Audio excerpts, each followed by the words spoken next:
राजनीतिक दल की परिभाषा दे। तो इसका परिभाषा ये है, राजनीतिक दल के बारे में लिख सकते हैं। गैरीबाल्डी की कार्य की चर्चा करें। छापा खाना यूरोप कैसे पहुंचा।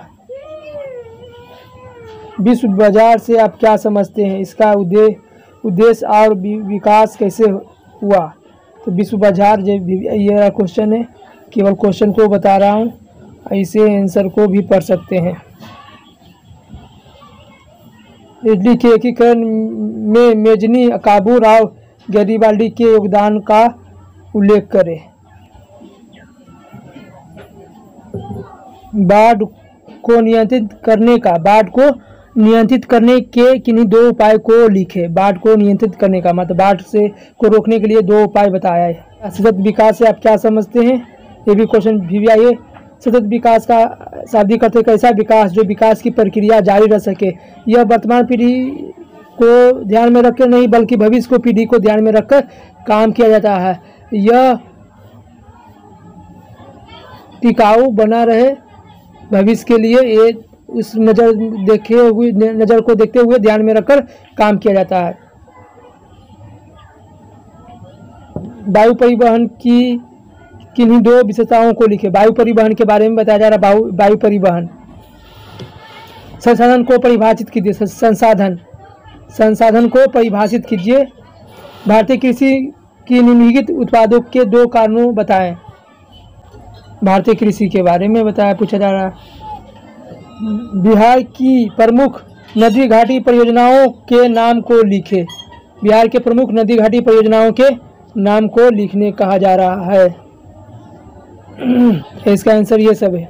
एक का ये हो गया सोन नदी घाटी परियोजना, गंडक नदी घाटी परियोजना, कोसी नदी घाटी परियोजना,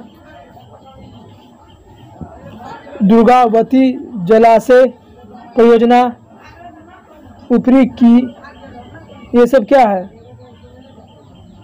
बागमती परियोजना। बिहार में छात्र आंदोलन के प्रमुख कारणों के बताएं। छात्र आंदोलन के बारे में जो था छात्र आंदोलन उसके बारे में हमें लिखना है। छात्र आंदोलन बार बार रिपीट हो रहा है, VVI समझिए, इसको याद कर लेना है, एग्जाम में आ जाएगा। रूसी क्रांति के कारणों की विवेचना की। दांडी यात्रा का क्या उद्देश्य था। तो ब्रिटिश कानून का उल्लंघन करना, नमक बनाकर ब्रिटिश कानून का उल्लंघन करना। 12 मार्च 1930 ईस्वी को शुरू हुआ था और महात्मा गांधी के साथ ही थे। 78 गो अनुयायी थे और 250 किलोमीटर पैदल यात्रा था। 24 दिन तक पैदल यात्रा चला गया था और 6 अप्रैल 1930 को गुजरात पहुंचकर समुद्र के किनारे जाकर नमक बनाकर ब्रिटिश कानून का उल्लंघन किए थे। ये भी क्वेश्चन भी याद कर लीजिएगा। राष्ट्रवाद को परिभाषित कीजिए। राष्ट्रवाद क्या है उसके बारे में उसका परिभाषित करना है। क्वेश्चन को केवल गेस कर रहा हूँ। बाढ़ नियंत्रण के लिए कोई 2 उपाय बताएं। बाढ़ आ जाता है उसके रोकथाम के लिए 2 उपाय बताएं। बिहार सर्वाधिक आपदाग्रस्त राज्य है, कैसे। बिहार में बाढ़ ग्रस्त होते रहता है, उस आपदा प्रबंधन राज्य कैसे है। तो ये भी क्वेश्चन ठीक है।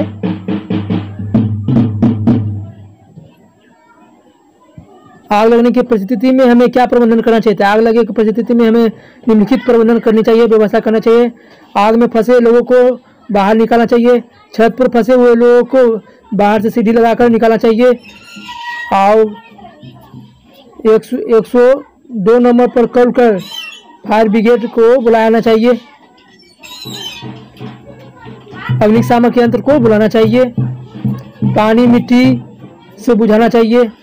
और जब गैस से आग लगे तो उसे में मिट्टी से बुझाना है या भीगे हुए कपड़ा उस पर ढकना है।